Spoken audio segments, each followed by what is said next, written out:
Hello and welcome to WION Live Broadcast from Washington, D.C. I'm Simon Marks. Let's start with the day's top headlines.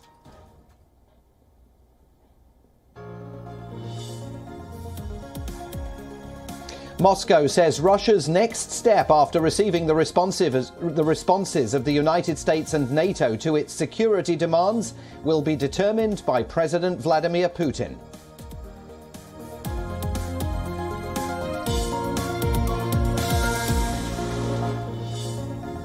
Germany warns of serious consequences for Russia if it invades Ukraine, with sanctions expected to hit the disputed Nord Stream 2 pipeline being built to convey European gas to Europe.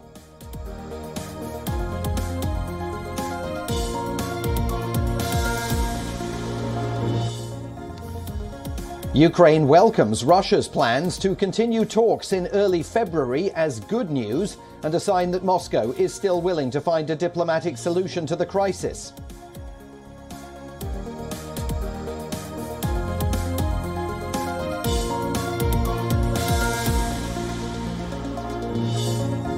Speaking at the first India-Central Asia Summit, Indian Prime Minister Narendra Modi says New Delhi has deep ties with Central Asian nations.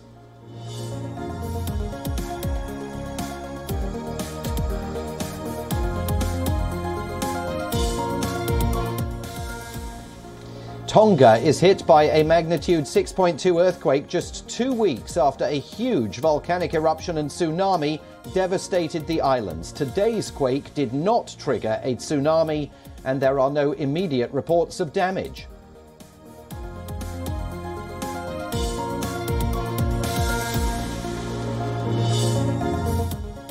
And India's Tata Group takes control of the national carrier Air India, finalising a $2.4 billion deal to regain ownership of the airline after nearly 70 years.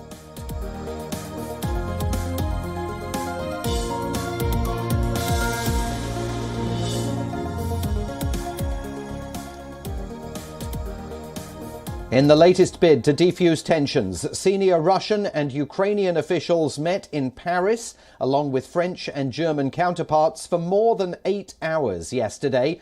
Those talks stretched late into the night, and all parties agreed to a ceasefire in eastern Ukraine. French officials said that some progress was made in the Normandy format discussions. The meeting focused not on the Russian military build-up, but on resolving separatist fighting that's been ongoing in eastern Ukraine since 2014. For the first time since 2019, Ukraine and Russia agreed to sign a joint statement, along with France and Germany, about the ongoing conflict between Ukrainian forces and separatists in the eastern part of the country. The four nations have been working together, striving to hammer out a peace deal for eastern Ukraine since 2014, and are collectively known as the Normandy Group. Both Ukraine and Russian officials had an optimistic outlook after the talks.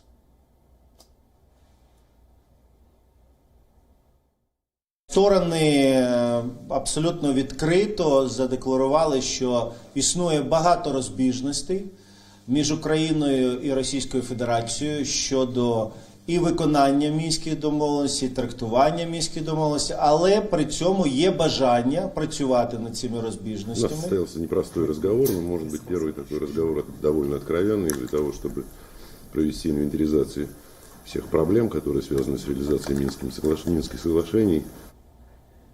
Both sides are set to meet again in 2 weeks' time, this time in Berlin, but the Russian envoy made it clear that for the moment a summit involving heads of state is not on the agenda. The talks, though, are a positive development after days of heightened tensions, with both NATO and the US readying troops for military deployment. The US, UK and Canada are also encouraging their citizens to evacuate Ukraine, fearing an imminent Russian invasion.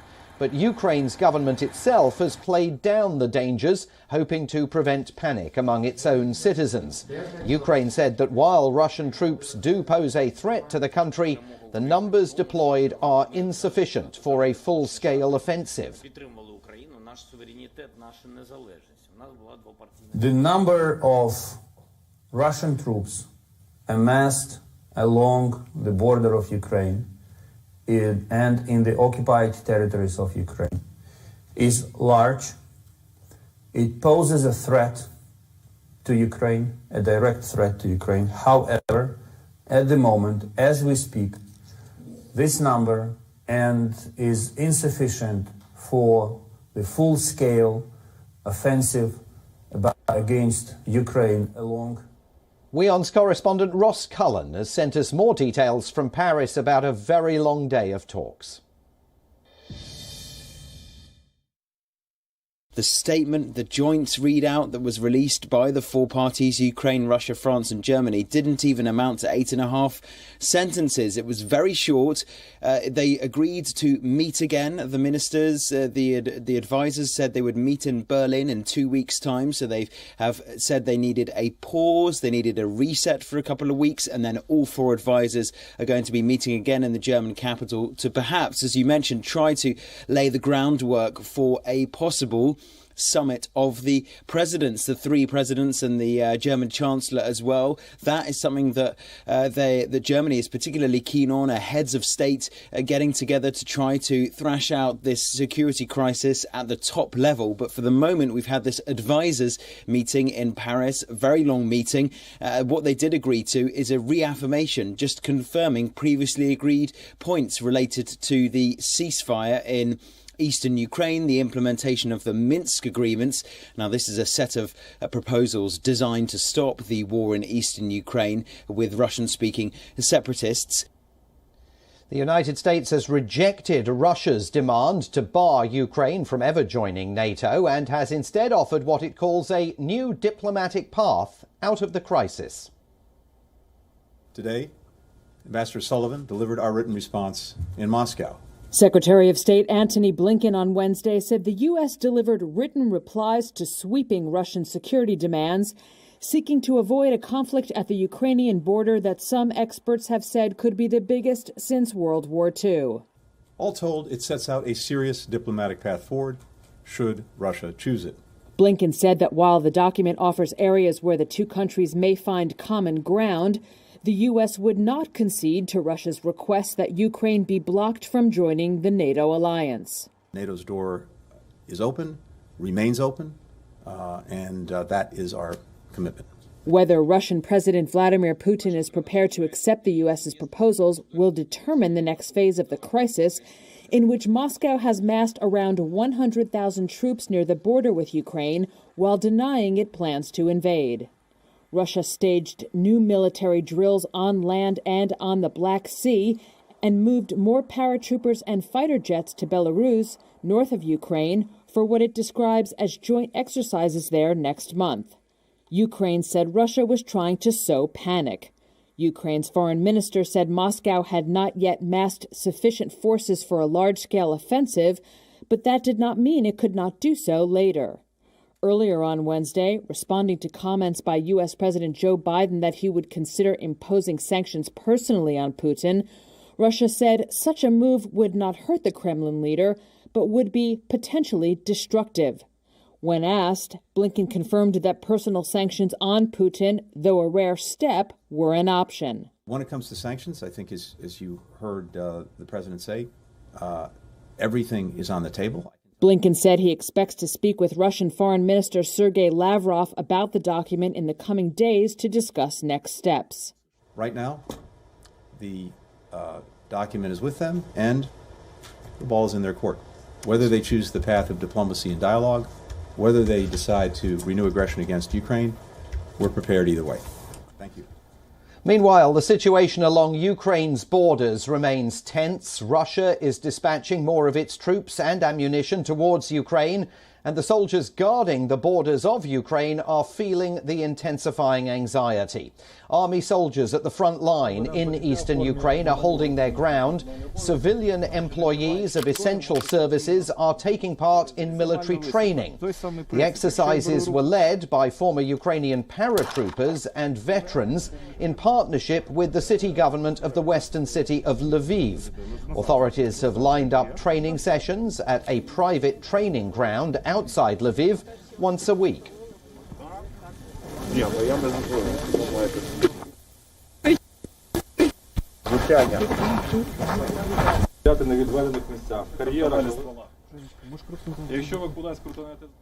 New satellite images show tanks and military vehicles gathering at a training area in Russia, which is just a few hours' drive from the Ukrainian border. The vehicles appear to be stationed at the Pogonova training area, which is one of the key locations for military drills in southwest Russia. Troops and military equipment have been massed recently at areas near the Ukrainian border. More tanks and armoured vehicles were seen leaving a military base for drills in the southern Rostov region. Russia has started making combat readiness inspections in its southern military district, which borders Ukraine. The inspections involve more than 6,000 troops, and 6,000 more will hold new military drills near Ukraine and within the Crimea region. Defence Ministry videos show units of a motorised rifle division moving towards the Rostov region, which borders Ukraine.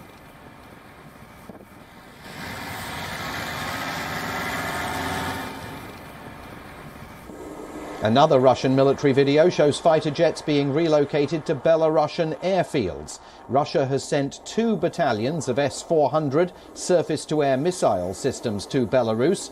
The two nations are to hold joint military exercises called Allied Resolve to repel external aggression.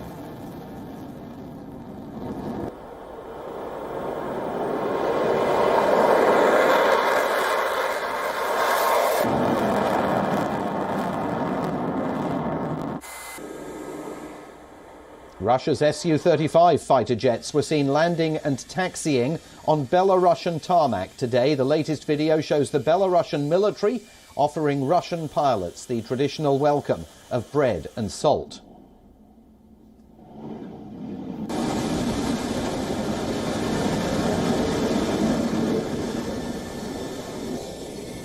Over 20 warships have entered the waters of the Black Sea. Video released by the Defence Ministry shows warships with radar transmitters on manoeuvres in the Black Sea. According to Moscow, the presence of these massive warships is part of a scheduled naval exercise in the Mediterranean.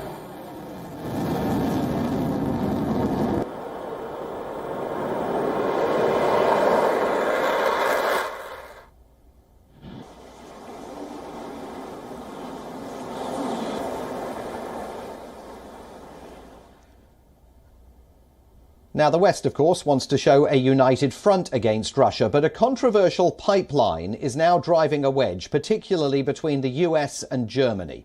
In the centre of these cracks in the alliance, the much-discussed Nord Stream 2 pipeline. Since its inception, Nord Stream 2 has been Europe's most divisive energy project. Worth $11 billion, the pipeline runs from western Siberia to Germany, parallel with Nord Stream 1. It connects Ust-Luga in Russia's Gulf of Finland with Greifswald in northeastern Germany. The pipeline would make Germany even more dependent on Russia for its energy supplies. Nord Stream 2 could heat over 26 million German homes, enabling Germany to act more independently on the global energy market. For years, Berlin and Moscow have maintained that Nord Stream 2 is a commercial project. But the pipeline also has geostrategic implications. It passes through the Baltic Sea, it bypasses Ukraine, depriving the country of the $2 billion it would otherwise earn in transit fees, and the US has long viewed the pipeline as a tool of Russian leverage over Europe. It was also opposed by both Ukraine and Poland, leaving Europe itself divided. But when it comes to Germany's new coalition government, there has been political infighting between the parties themselves. With the drums of war getting louder, Germany has warned of consequences. It says sanctions could hit Nord Stream 2 if Russia makes a move on Ukraine. Over the years, Europe's energy reliance on Russia has become a crucial shield for Vladimir Putin. Moscow provides almost 40% of Europe's energy needs. For Germany, that figure is over 50%. Here's a graph to show how dependent Germany is on Russia for gas. In December of last year, Russian pipeline gas was Germany's biggest supply source. For Berlin, losing these gas imports could be catastrophic. To compensate, it would require an increase in coal-fired generation at home or imports of power from its various neighbours. For Western Europe, Russia is its largest single supplier of gas. Should Russia choose to cut supplies, it could lead to absolute chaos across the continent. Energy costs would skyrocket and millions would deal with power outages right in the middle of winter. So what options does Europe have for now? Currently, it's depending on the United States to look for alternate supplies, and the US is working overtime to shore up supplies from Qatar. This isn't the silver bullet that Europe needs right now, but emergency supplies from Qatar could provide temporary assistance. Australia, too, has offered to provide additional natural gas to Europe if Russia decides to cut off energy supplies. Currently, there is already an energy crunch in Europe, and any action could have ripple effects beyond the continent. A European energy crisis could roil energy markets across the globe. So Europe currently remains caught in a dilemma.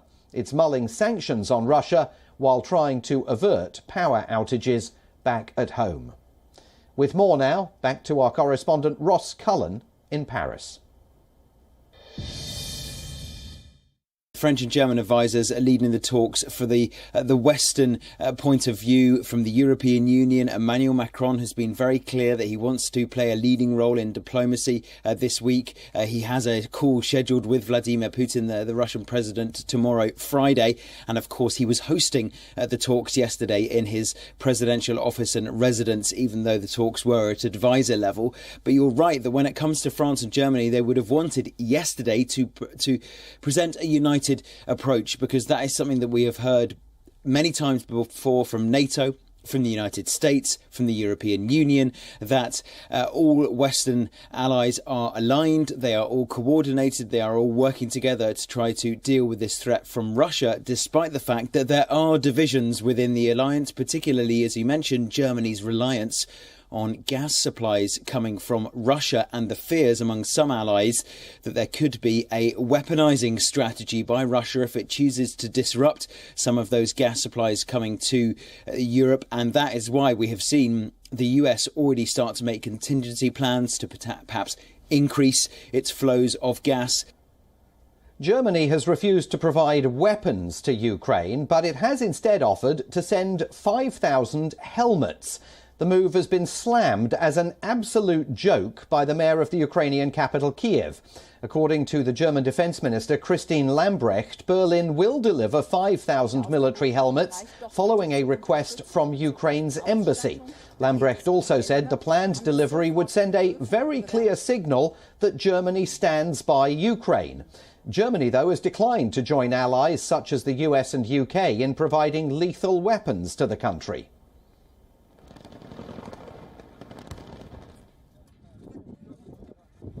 Mich hat ganz aktuell ein Schreiben der Ukraine aus der Botschaft erreicht, doch bitte zu unterstützen in Bezug auf Ausstattung. Da geht es um Helme. Wir haben das sofort geprüft und wir werden 5.000 Helme an die Ukraine liefern. Auch als ganz deutliches Signal, wir stehen an eurer Seite. Das ist Ausrüstung, das sind keine Waffen, aber das hilft, das gibt Unterstützung. Und genauso werden wir auch weiterarbeiten in diesem. The mayor of Kiev, Vitaly Klitschko, dismissed the offer as a joke, saying the news of the helmet shipment had left him speechless. He accused Germany of failing to understand that Ukraine is dealing with a highly equipped Russian army. He reportedly told a German tabloid that 5,000 helmets are an absolute joke, and mocking the move, he asked whether Germany will send pillows next. The move was also slammed in Germany. Ukraine's ambassador to Berlin, Andriy Melnik, said the symbolic gesture was welcome but inadequate. This as his country needs equipment for hundreds of thousands of soldiers, and helmets are not the most urgently needed part. Tens of thousands of Russian troops are gathered on the Ukrainian border. Fears are mounting that a major conflict could break out in Europe. Ukraine called Western allies to bolster its defence capabilities. The United States, Britain and the Baltic states agreed to send weapons to Kyiv, which included anti-tank and anti-aircraft missiles, but Germany refused, claiming this would further inflame the conflict.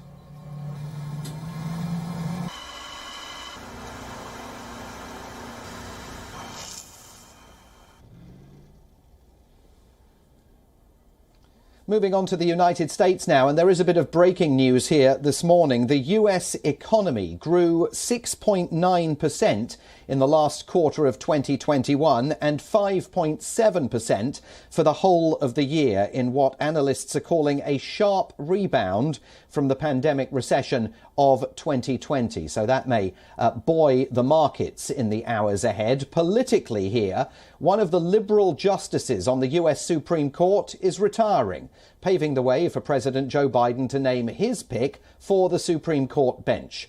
Justice Stephen Breyer is the senior member of the Supreme Court's three-person liberal wing. He will retire upon the confirmation of his successor. The 83-year-old is the oldest member of the court. He was appointed in 1994 by former President Bill Clinton. After the death of Justice Ruth Bader Ginsburg in 2020, President Donald Trump appointed Justice Amy Coney Barrett as her replacement, after which Justice Breyer became the subject of an energetic campaign by grassroots Democrats urging him to retire while President Biden has a majority in Congress that may help confirm his selection for the court. The president is expected to formally announce the retirement of Justice Breyer at the White House a little bit later today. Breyer's retirement opens up a chance for Joe Biden to put his stamp on the court, and the president has pledged to name the first black woman to the bench. This promise was made at the time of the United States racial reckoning, but the partisanship around the Supreme Court confirmation has already swung into action. Conservatives are already in full control of the court, so replacing Justice with another liberal will not change its ideological balance or in any way affect its rightward trajectory, especially in critical cases on abortion, gun rights, religion or affirmative action.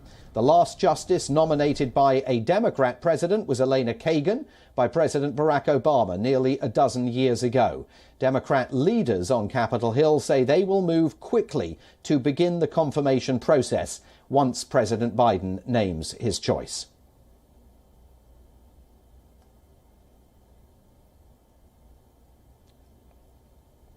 Sunday will mark the 50th anniversary of the Bogside Massacre in Northern Ireland, one of the most painful episodes in the history of the province. 50 years on, the survivors and witnesses recall the horrors to keep the history of Bloody Sunday alive. January 30th will mark 50 years of the Bogside Massacre, known as the Bloody Sunday. The day when British soldiers shot dead 13 unarmed civilians and injured 15 others during a peaceful protest march in the Bogside area of Derry against internment without trial. A law that the government had decided was the only way to restore order. A dark episode of Northern Ireland's history. We're the people who took up the mantle, and we're the people who exposed the British Army and the British government for what they really did on Bloody Sunday, not their version. And it's very important that we will keep this going. When I'm too old, the next generation of grandchildren will keep this, and whoever will keep the story alive.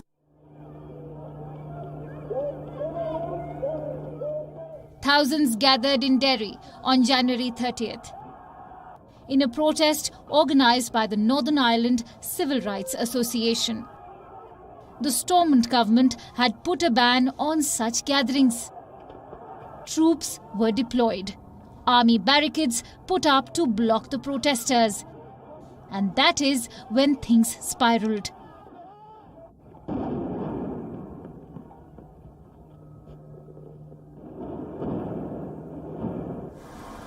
"50 years on, survivors and witnesses of the grim episode recall the horrors of Bloody Sunday.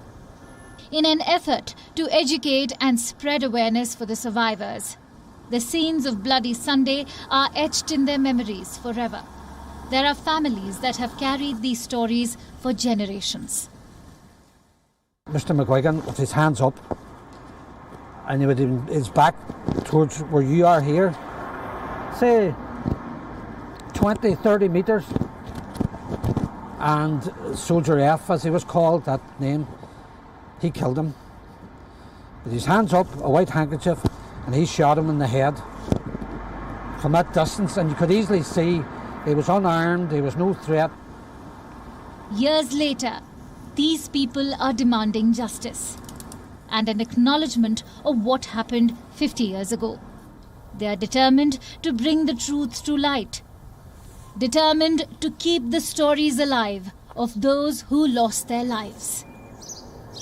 Bureau Report, WION, World is One. And that's all for this edition of WION Live Broadcast from Washington, D.C. I'm Simon Marks. Stay with WION for all the major stories of the day throughout the day, right here.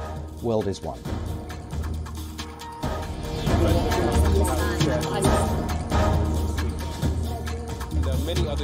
This is right, Arab.